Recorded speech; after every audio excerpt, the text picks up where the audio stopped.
As always, Nakaba's greatest strength is his character writing. His greatest weakness is the fact that he's a weirdo. What's up, guys? That guy with a pencil here. Fun fact, I do mean to have it on me and keep it on me at all times. Another fun fact, here we are to do a breakdown and review of chapter 234 of Four Knights of the Grail, which is known as Knights of the Grail. In this chapter, never in my good days have I seen a chapter that so perfectly defines and fits how I feel about an author. Because this chapter is full of stuff that I love from the mangaka known as Nakaba Suzuki. The character work in this chapter, the character dynamics in this chapter, the paneling, the artwork, everything in this chapter, it's...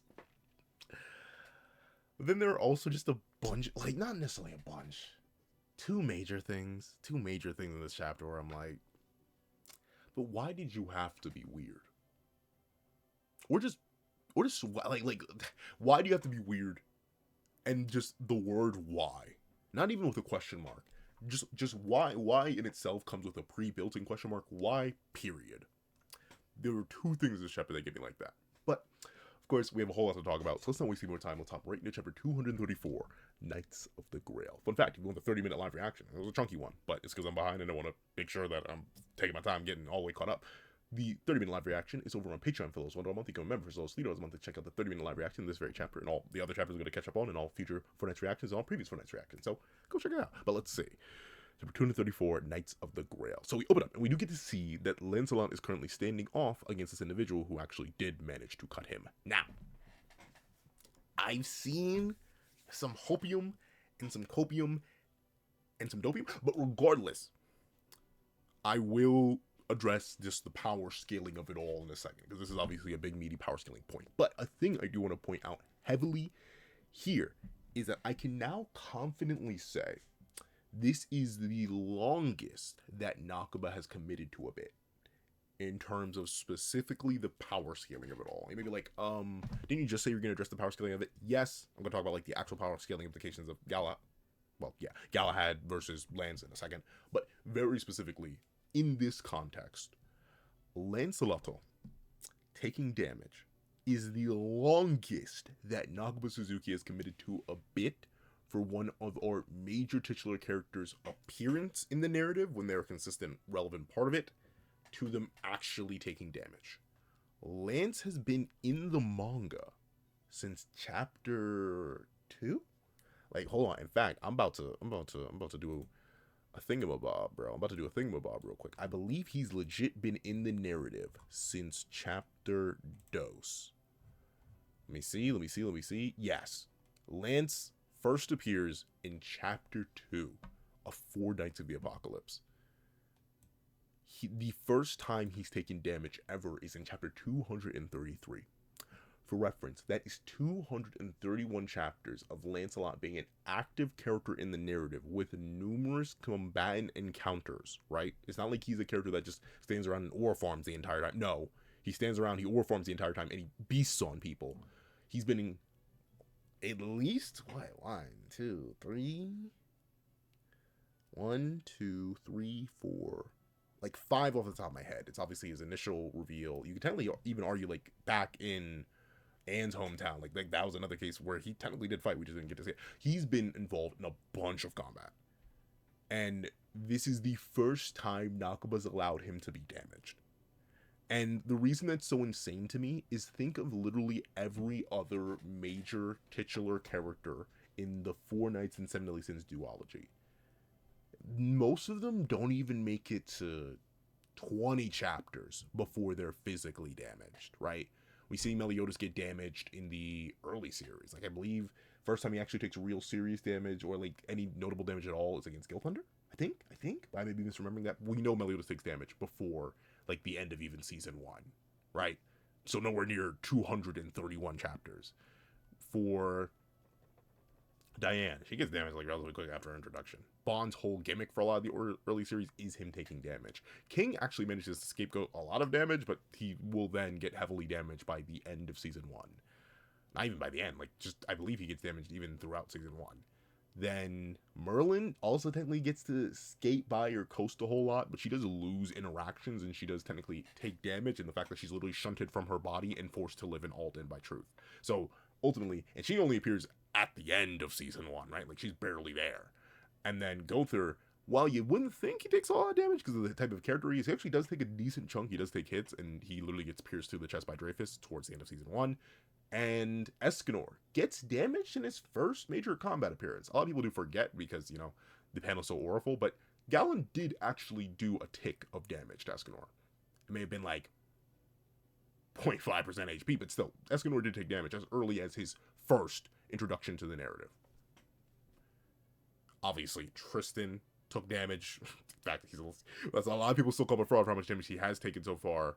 Percival is taking damage all throughout the narrative. We've seen it as early as the first chapter, right? Like he didn't even get to make it a chapter before he took damage.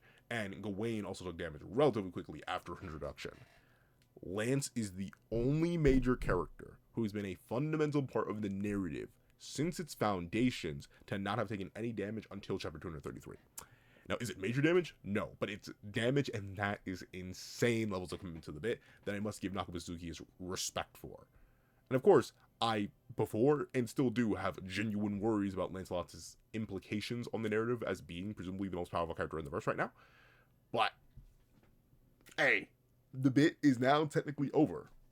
Obviously, he doesn't mean Galahad's going to win, but still, did damage. Then we see Lancelot immediately wipe off the blood.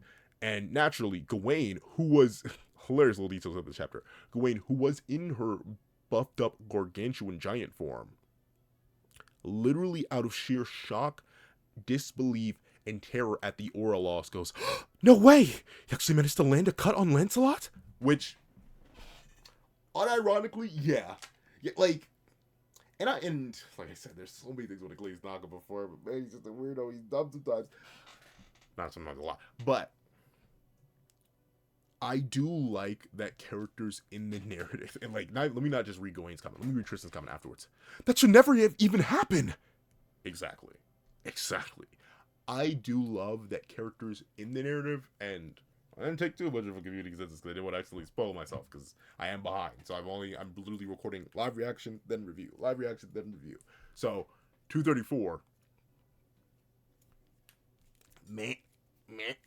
Like, they right though. I'm glad that characters in and out of universe, characters in universe and us out of universe are collectively as blown away by the literal impossibility of Lance taking damage. Because it should have been literally impossible. But this is where we're going to get into the second aspect of the power scaling, not just like Lance being basically indestructible for all the narrative up to this point. We see that Galahad goes, "Lancelot, is it? Stooping low enough to steal the man's name, too." Wait, no, that was horrible reading. "Lancelot, is it? In fact, no, I think this character, he's called the youngest by the end of it. Lancelot, is it? Stooping low enough to steal the man's name, too? How brazen can one even get?" And, like, considering what's basically hard to confirm at the end of the chapter, I mean, I get it, too. If someone stole my dad's name and was flaunting around pretending to be him, and then attempted to beat the brakes off of me, like, presumably Lance, while was definitely holding back, as we'll see here, I don't think he expected Galahad to basically no-sell his backhand, right? Galahad should have been fried by that back knuckle.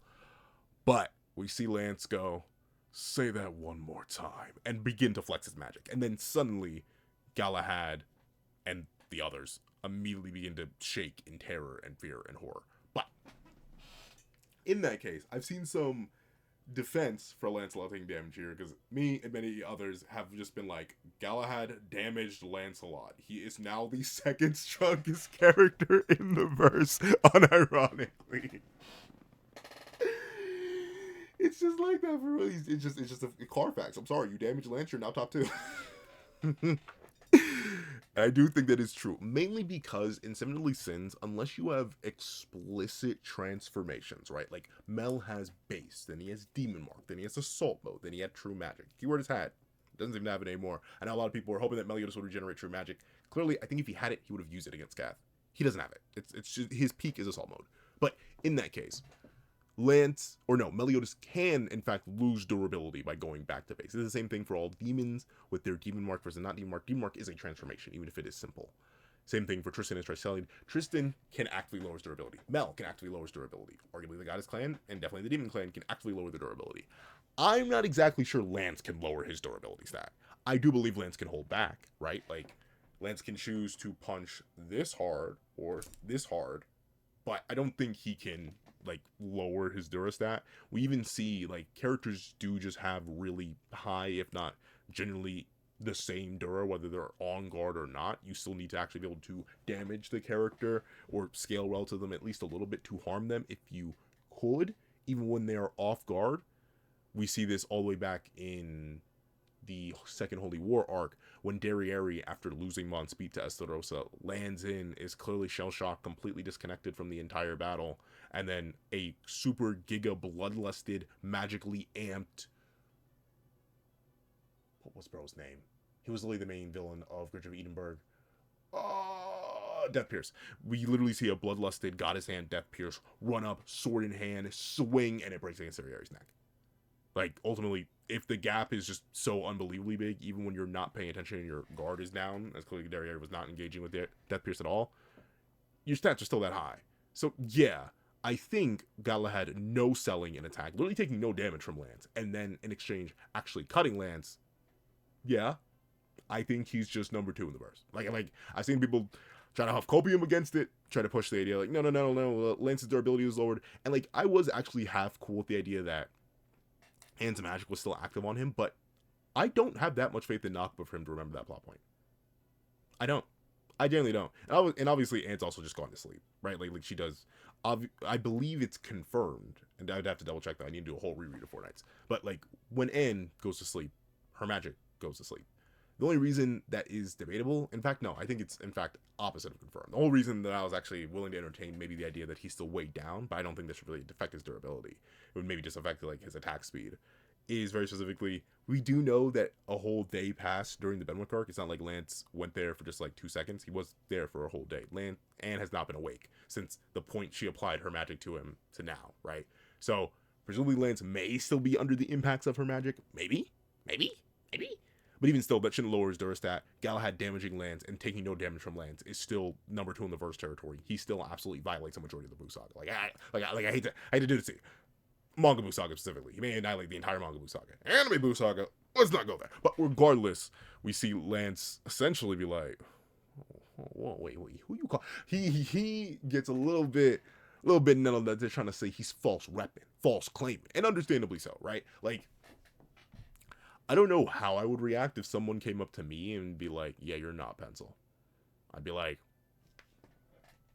me? And they'd be like, yeah, you don't have it on you. Keep it on you at all times. I'd be like, me?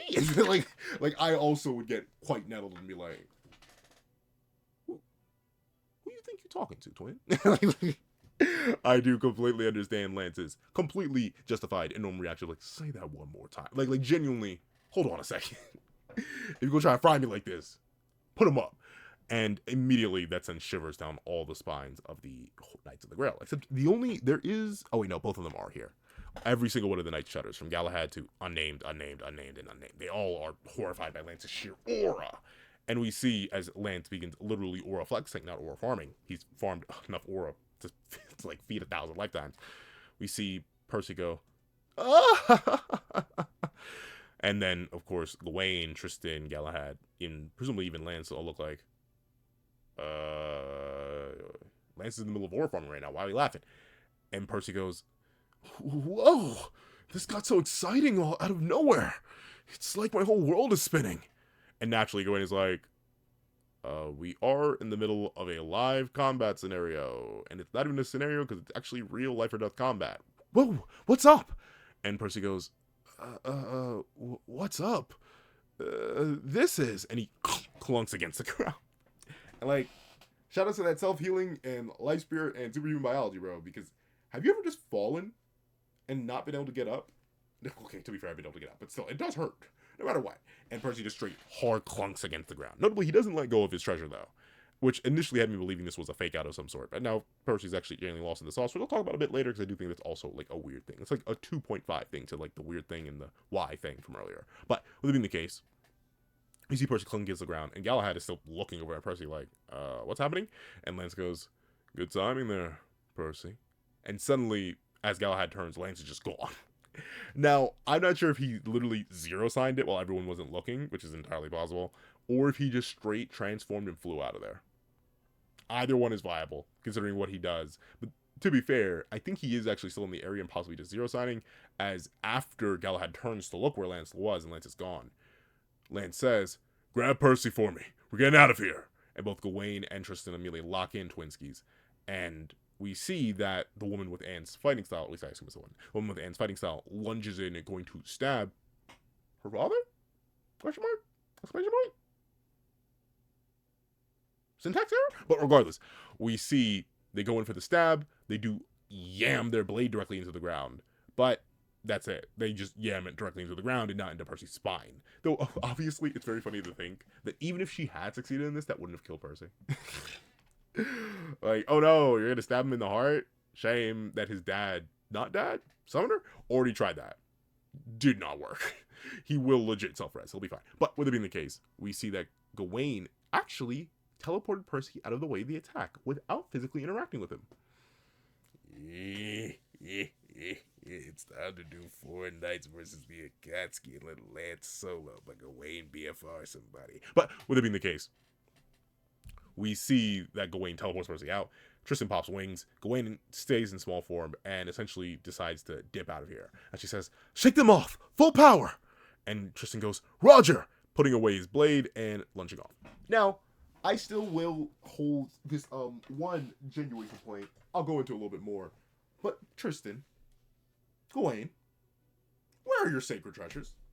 Lance, where is your sacred... Like, how much time did Dubs not have for you to still not have anything? He forged how many sacred treasure tier armaments in what?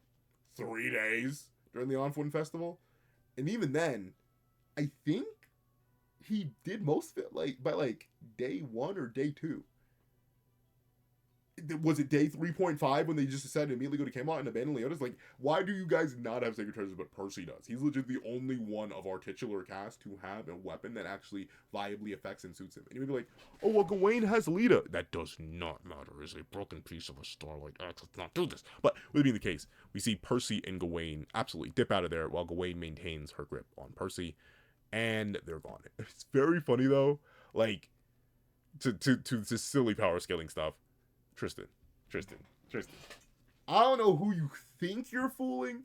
I don't know who you think you're joshing. I don't know whose feet you lifted up and whose toes you tickled. Brother, that is not your full power.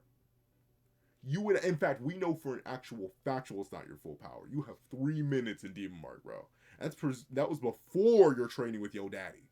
If you don't lock in and pop out them abyssal wings, big dog, I'll reach to this screen and smack you. But regardless, they dip on out of there. And we see, as they dip on out of there, they're moving so fast that ultimately there's no hope in actually catching them. And we see the individual with the invisibility hat, cloak thing, goes, wow. And I'm gonna assume this is a man based on things from later in the chapter, goes, goddess wings, just like what I bear.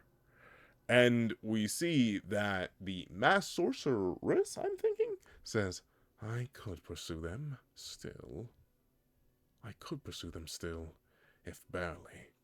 And immediately Galahad says, no need to force it. We've taken a few hits too.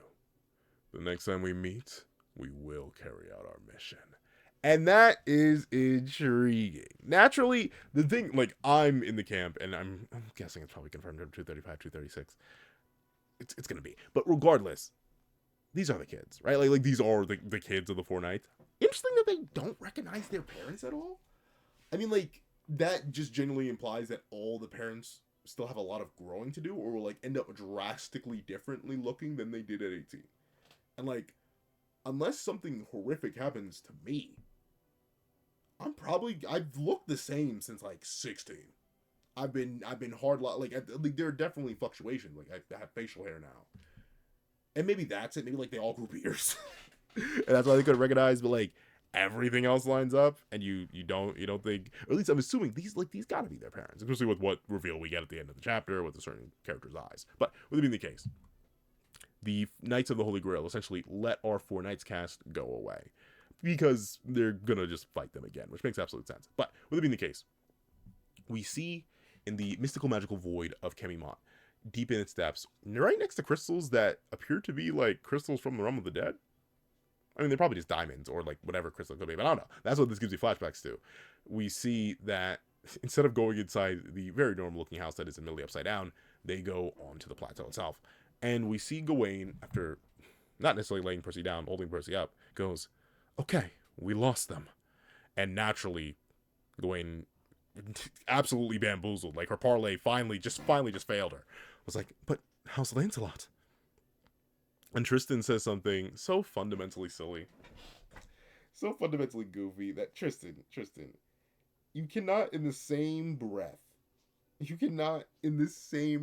mention how unbelievable, to be fair, it's not the same breath. You can't mention how unbelievably powerful and fast and goated and handsome and jacked and juicy Lancelot is, and then be like, we're flying so hard. Maybe we lost him too. No, you didn't. No, you didn't. Let's not play these games. But with it being the case, we see Lance say, no need to worry, and immediately horrifies Gawain and Tristan, who are still conscious, and then knocks Percy right into one of the crystals, because Gawain is still controlling him telekinetically. I do really like the visual gag storytelling throughout this chapter. It's very well done. But with it being the case, we see that Lance is throwing everything aside. He's like, hey, just tell me how Percy's doing. That's all I care about. And we see Gawain admit, sleeping like a baby. And we see that Tristan even points out, yeah, hand's still gripping his sword too, which actually is very impressive. Like, I don't know about y'all, but the amount of times I've been like laid up, and to be fair, like he's literally resting on the ground, at least for right now, but I've been laid up looking at a device or anything, and it just smacks me in the face because I drop it because grip doesn't maintain over sleep. Actually, it's very impressive that Percy held on to his weapon, especially at the speeds they were flying at. But with it being the case, we see that Gawain explains he sustained a cut on his hand when he got jumped. And naturally, Tristan goes, oh, so, wait. I'm dumb. He sustained a cut on his hand when he got jumped. The thing I love about that is, like, I cannot get the image out of my head of the Knights of the Grail, like, mixing up Percy, sliding, like, unzipping their shoes, sliding on Tim's, and just like stomping Percy out because they're jumping him. And I know jumping has had this colloquial context of being attacked by multiple people at once for a long time now, but I just think it's funnier if they're stomping Percy out with their Tims. But regardless, we see a poison arrow took Percy out. And I will readily admit, I don't really like this. Like, Percy, you're a life spirit. Heck, you may be the life spirit. We still have barely any context for this man, or species. But at the same time, you can still be affected by, like, regular poisons and stuff. And it's gonna be revealed that he knows what poison it is and everything. Like, why were you affected by that? Like, dog, I mean, I get you're in a human vessel, but really? Kind of like a low baller Percy. But, or at least his resistances and his abilities. Like, you can poison div him, I guess. He clearly doesn't automatically heal that. And we see that Tristan has actually genuinely leveled up, as he can now heal ailments and poisons. Well, maybe not sicknesses, but he can at least heal poisons in a way I don't believe he could before. As he uses Purify Star, and Percy immediately wakes up and goes, huh?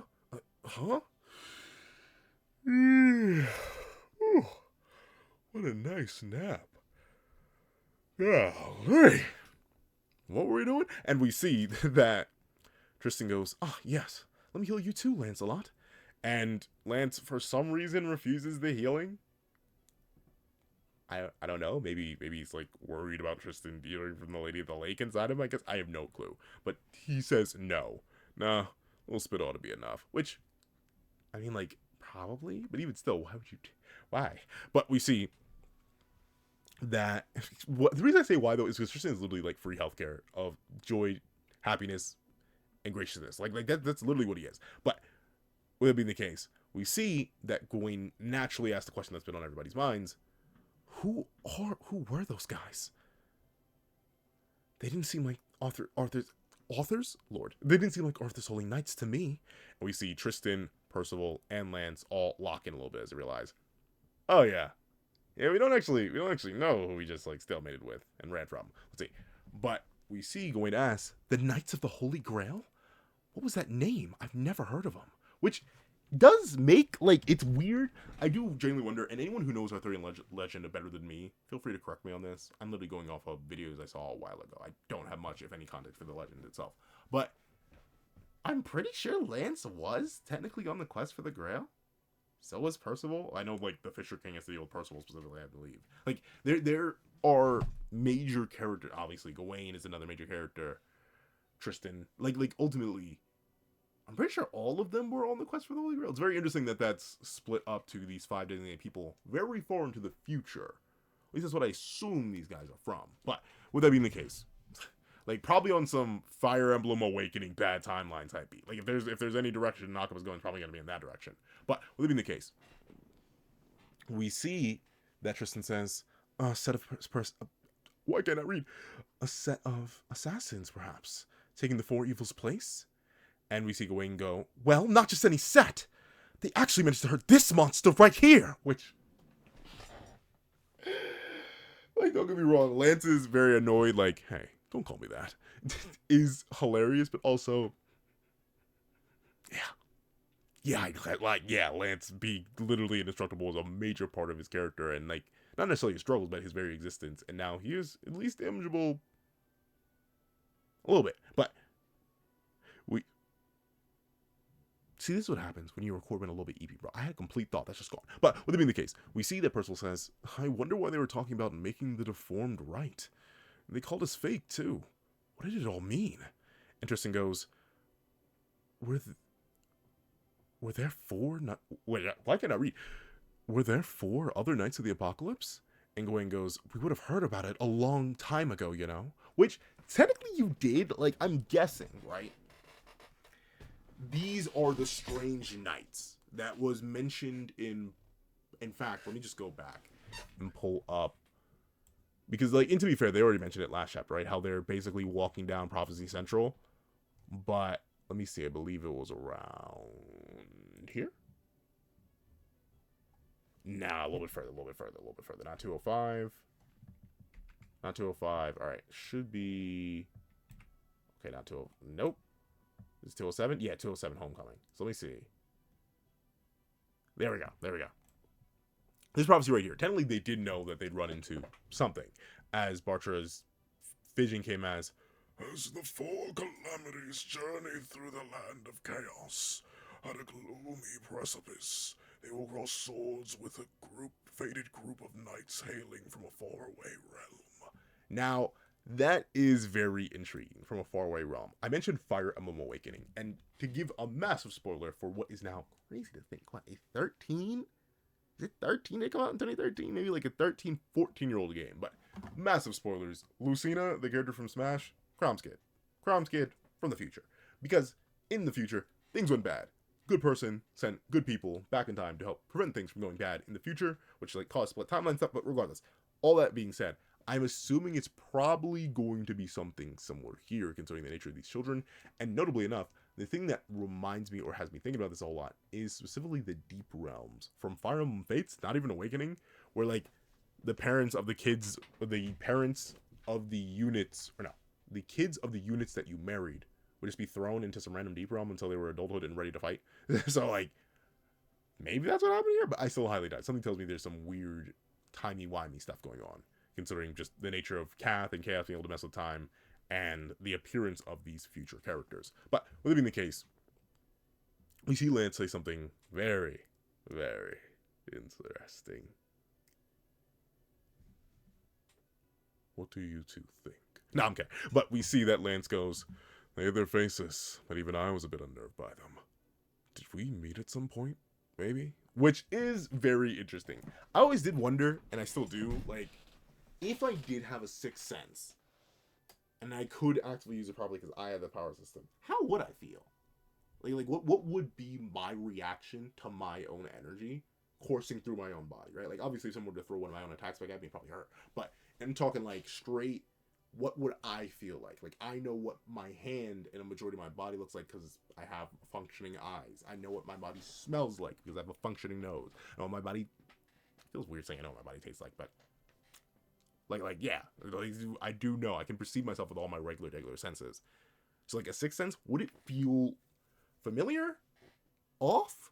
strange because Lance's statement here doesn't necessarily imply that he was scared. He was unnerved, and he was mainly unnerved because he felt like he met them before. And I'm assuming that's because their presences feel similar to people he knows, right? Like, assuming every single one of our four knights here does have a kid, one may have two, in fact, probably did have two. In that case, they could do something. Like, I don't know. It is the idea of sensing one's power in somebody else, but it's not exactly your power because it's split between another person and intermingled. It is very interesting. But with it being the case, we see that Gawain says, "Well, one of them has a pair of goddess wings out. Ring a bell with you at all, Prince?" And we see that Tristan goes, "I may ask the same of you, Gawain. Do you know that masked sorcerer at all?" And we see Gawain go, "You think I'd associate with some bozo whose magic you can deflect that easily?" Which is crazy. Like, I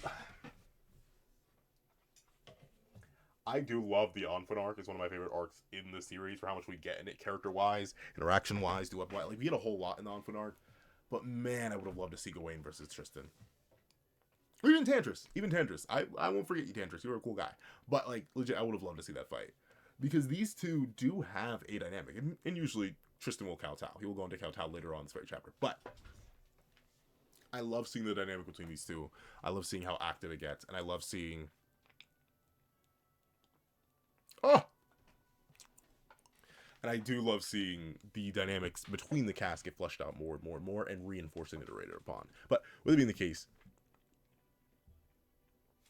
Oh my word! With that being the case, we see that Tristan goes, "Well, I sure don't know anyone else in the Goddess clan," which... Buddy, please, stop it. But this is, once again, one of my... I have a couple critiques for Four Knights. One of my major critiques.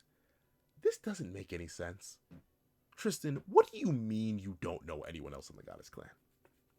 But you spent your entire life dedicated to... I'm gonna sound bad. Dedicated to planes, if you know what I'm talking about. MTG players out there. You got a dedication of 47, bro. Or, in this case, literally 18 years. Like you've been there since the long haul. And you don't know anyone else from the Goddess clan? Elizabeth never took you around there. Mel never took you around there. Mael never... Like, you don't know a single other soul from the Goddess clan? That's weird. Like, I don't get why Nakaba went out of their way to make Tristan seem so isolated. Or not even seem. Like, Tristan just does seem genuinely isolated and doesn't know anybody. And I don't... I mean, like, I get it from, like, a possible narrative perspective of, oh, well, it's just, protecting your children. A.k.a. Elizabeth and Mel didn't really want Tristan going out there and going absolutely bonkers. But still, man, I don't know. It is a little bit strange. But we see that Lancelot, ever attentive, goes, "Hey, what is it, Percy? You look down." And we see that Percy admits, "That armored knight I crossed blades with, that style was just the same. It was an exact copy of Anne's," because it's Anne's daughter. And we see that Gawain goes, "Oh!" And Tristan goes, "Oh dear, no." And Percy admits, "And that arrow, and the poison in that arrow too. That was fortune weed. It only grows in the Fairy King's forest. And Nosians always keeps a supply at hand. It's supposed to be good for nutrition and stuff." Which, once again, I still, like, Percy, you're a life spirit, man. Why can you get affected by poisons? But, with it being the case, we see that Gawain goes, "You did something to make them hate you that much?" And naturally, Percy goes, No, not at all." And Tristan, ever dutiful, ever sweet, ever baby boy, Tristan goes, "Calm down, the both of you. Along those lines, our prime suspect here is Rosebank, don't you think?" No! Not at all. Like, once again, I get a big part of Tristan's character is that he's not very worldly. He doesn't think too hard. But brother, why? Why would it be Rosebank? Why would Rosebank have Anne's fighting style? Why would Rosebank have Nasi's poison? Well, to be fair, Rosebank was working at, like, Hendrix's clinic, so maybe that. But, like, the sword style thing. What are we talking about? But we see that Tristan says, "A little bird told me you flatly denied her offers of love. Heck has no fury, right? Hauser always said so." Which is hilarious, because Hauser did date Gila for, 3 days? Like, that's the only experience, as far as we know, that Hauser ever got. That man, he has nothing but the daughters. But, with being the case, Tristan being judgmental of Percy for him saying no to Rosebank is genuinely hilarious to me, dog. That's funny. But with being the case, we see that Tristan goes, I bet she bounded up, Lord. I bet she rounded up her old pals and Tristan's side gets literally scorched as Gawain goes, how do you want to explain their strength then? Those bums could try their whole lives. They'd never reach our level. She's right. It is very true. And there's no more I can add to that statement. Like, yeah, obviously she is right. They have way more potential and way more ability to actualize that potential. But with that being the case, Tristan goes, how arrogant, which is very, very funny. Tristan is wonderful this chapter. But with it being the case, we see that Percy goes, hey, what do you think, Lancelot? And Lance goes, it's just a guess on my part. But if there are doppelgangers created by Camelot, explain why they're accusing us of being fakers. And would it also, like, I don't blame Lance for this train of thought, because, you know, like, no one's been able to take his hits and also respond back and actually do something in literal years. So yeah, I get his extreme hesitation to accept this as reality. But with it being the case, we see a little bit of glaze go to Lancelot. Tristan goes, oh, yeah, that might be it. And we see Gawain go, ho, very sharp thinking. And then Percy, you know, the idiot of the group, asks the very obvious question, okay, but why were there... Wait, no. Okay, but why were there 5 of them? Not 4. And immediately, Lance twitches and blitzes over to Percy and goes, how would I know that? I said it's just a guess. And Percy gets literally terrified. Which is hilarious. I do love, like, Lance definitely is the super serious, locked in twin, take care of literally everything, be the babysitter, this, that, and the third. But I do love that Lance is still very obviously a teenager, and very specifically, a teenager who is 16. Right? Or, like, is he?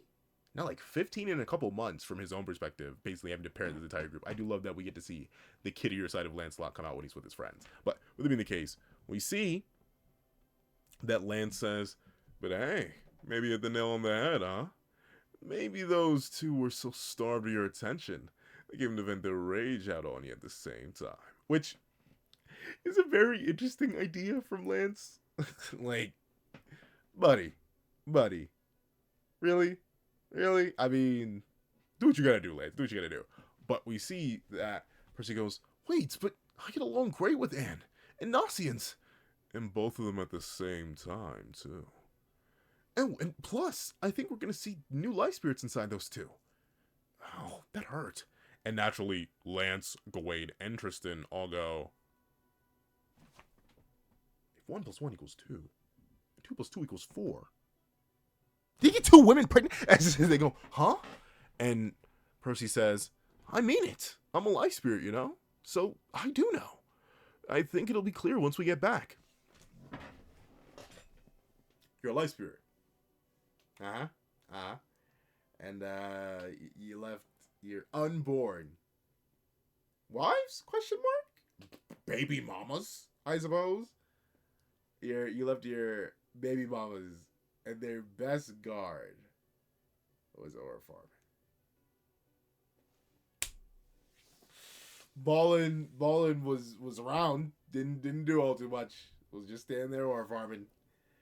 And you left your like wives that you knew were pregnant, mind you, right? Like I kind of, this is like baby part of thing that ultimately bothers me, but it does make, like, and to be fair, it adds like an extra layer of darkness to the panel where Nosian literally gets their torso slashed open. Guess baby gone, but guess not, because baby here and old and shooting arrow. But still, insane to think that Percy has now, even since we know they don't know that it was King Arthur, or no, we know that they know that it was Chaos King Arthur, aka Carther, the entire time. But I don't think they got the full context for everything. And would that be the case? It's crazy to think that Percy just, you know, said, yeah, sure, wives, you can handle this. And they definitely could not handle it. Thank that for Elizabeth, or you'd have no kids, Percy. But with it being the case, we see that Gawain is like, that's not the issue. And naturally, Tristan is like, Percival, are you saying that you and Anne and Nosians? Which, yeah, dare I say, top 20 images I did not need in my head. I'm sorry, I still view all these characters as babies because they are. But like they're all babies. Bro, I do not. Like, Percy getting to work immediately. I'm not saying it's out of character for the boy, but man, brother.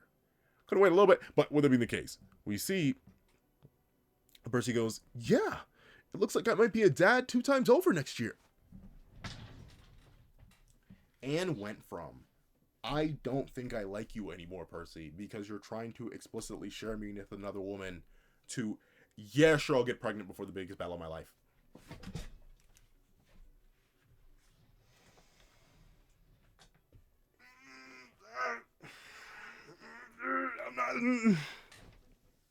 I'm worried. And, like, to be fair, I'm not going to sit here and pretend that Nakaba's ever treated female characters the best. He just hasn't. But, man, it is so crazy to think that Anne and Nasin, 2 very well-developed and very well-written characters, baby factories now. All they were allowed to do was be left behind to be fodderized. Luckily, they made it out, and presumably their babies made it out, too, but... Ooh, man, that's rough. Crazy to think that Percy did that, though. Like, obviously he knew what it was going to do. He had life spirit, and probably got at least some lessons on the birds and the bees. Knew he was going to be abandoning his 2 lovers for who knows how long. They clearly didn't have any set timeline or plan or schedule for how long it was going to take to actually get Merlin and stop chaos. So he legit got them both pregnant and said, hey, go fight in this war while I go hang out with the boys and Gawain. Not sure how much I like that for Percy's character. I know Percy's meant to be like a carefree, life-loving, do whatever you want, freestyle character, but man, abandoning both of your wives. That is a choice. That is a choice. Maybe like, well, maybe he wasn't given a choice. He could have informed. I think Mel would have been fine with him at least taking Anne and Nassians if he knew they were going to be pregnant. Maybe. Maybe. Just maybe. But with it being the case, crazy to think that at least King and Diane are going to be the first grandparents of the duology, or at least not literally of the duology. Obviously, the Demon King and the Supreme Deity are grandparents, but in terms of like major titular characters, they're gonna be the first grandparents. But we see that Gawain literally falls to her knees and says, "It should have been me, not him." As she goes, I just can't win. To think this airhead's won. No, a million steps ahead of me. Yeah. Gawain, if only you liked baddies just like me. But with it being the case, we see that Lance, shockingly enough, gets over it pretty quickly, which I guess he probably just figured this would happen. Like, wasn't he even the one talking about, like, just mates and stuff like that? Like, Lance is rather bestial with it all. He doesn't really care.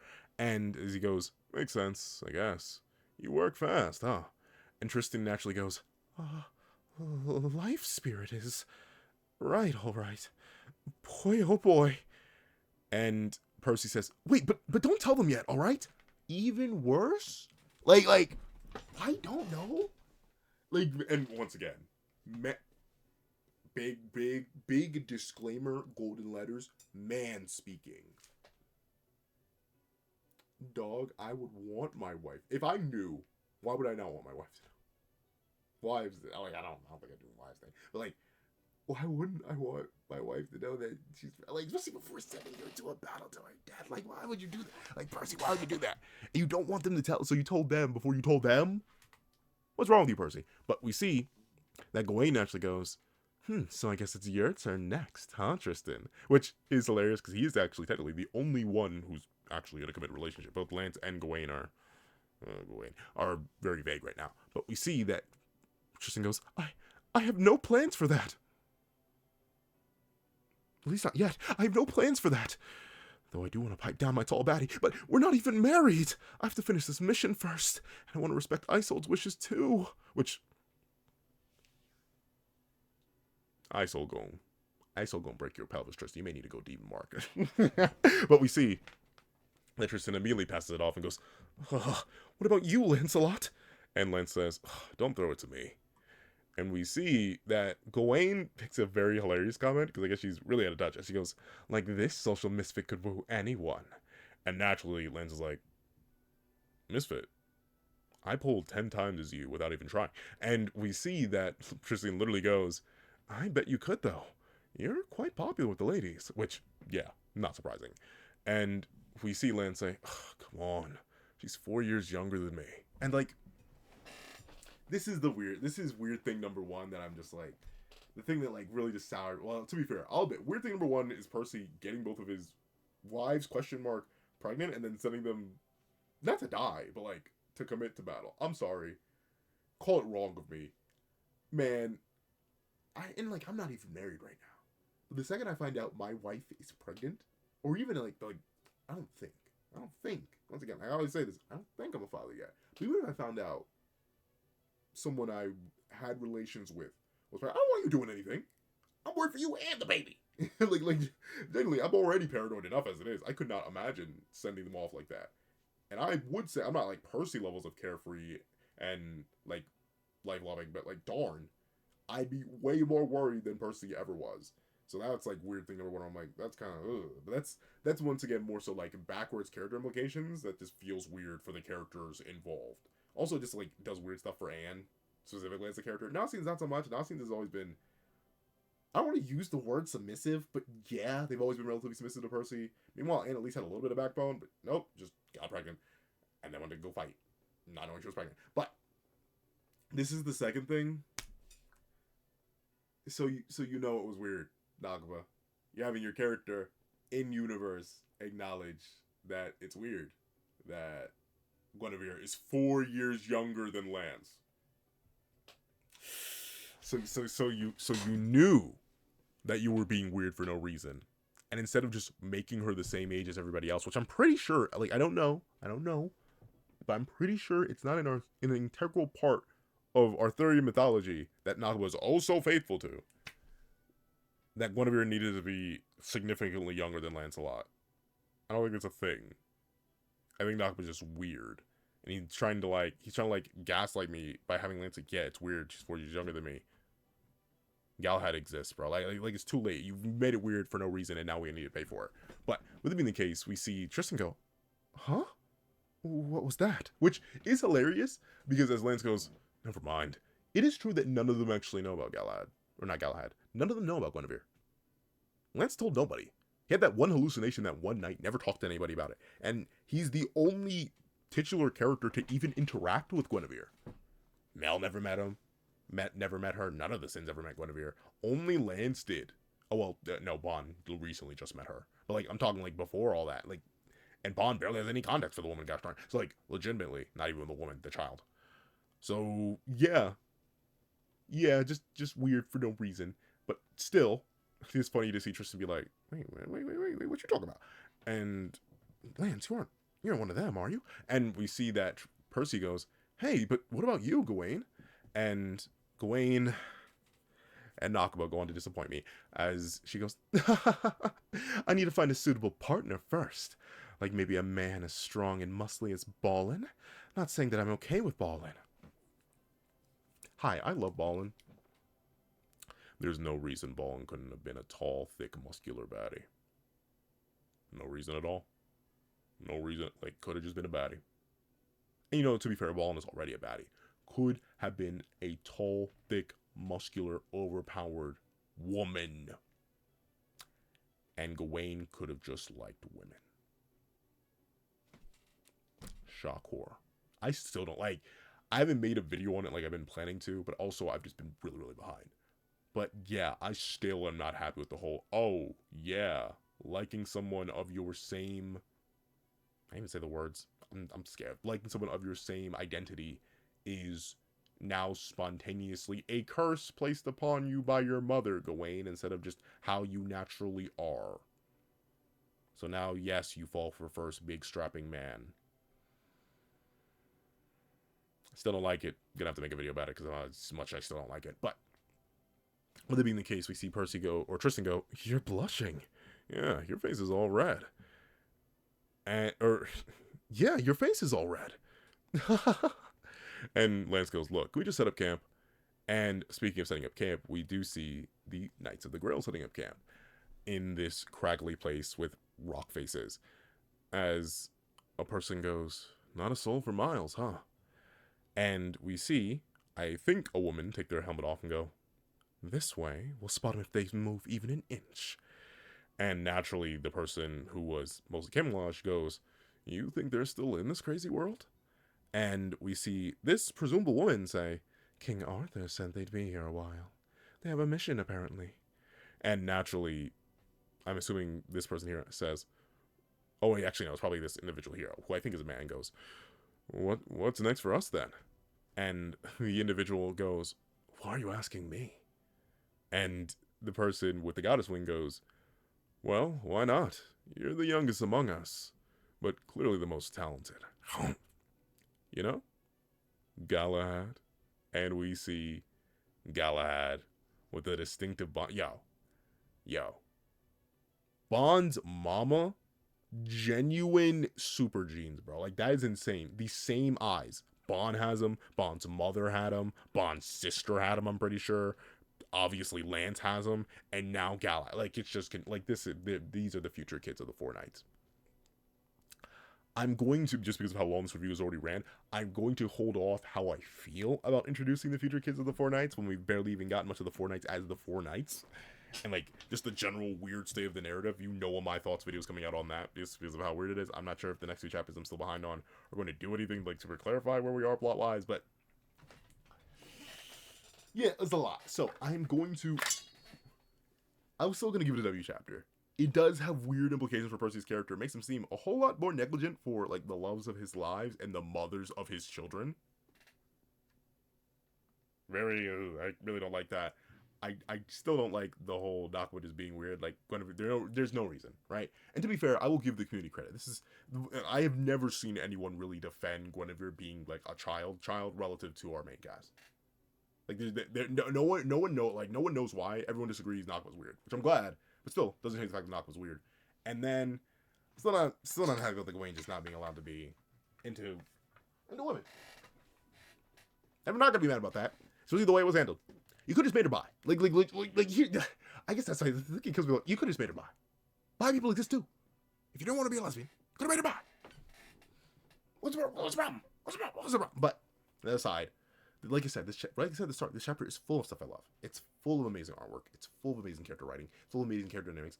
Full of great info and lore and stuff for us to see and analyze and digest. It's full of power skills and stuff. This chapter is chock full. So outside the 3 weird things I don't like, still a W chapter. So if you made it all the way through this video, please leave "The future is now?" ?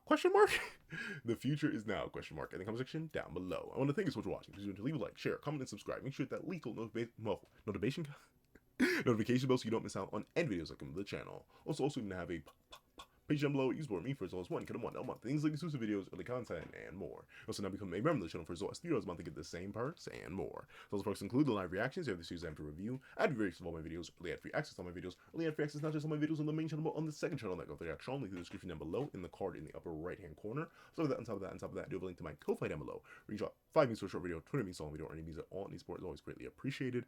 $5 short videos, by the way, are like 15-minute videos, like my thoughts videos, and I do my Twitch down below, where I stream every Friday, 8 p.m. East Tizzle. Feel free to roll through. But now I want to thank you so much for watching. I hope you guys have a wonderful day. This is that guy with the pencil, writing off.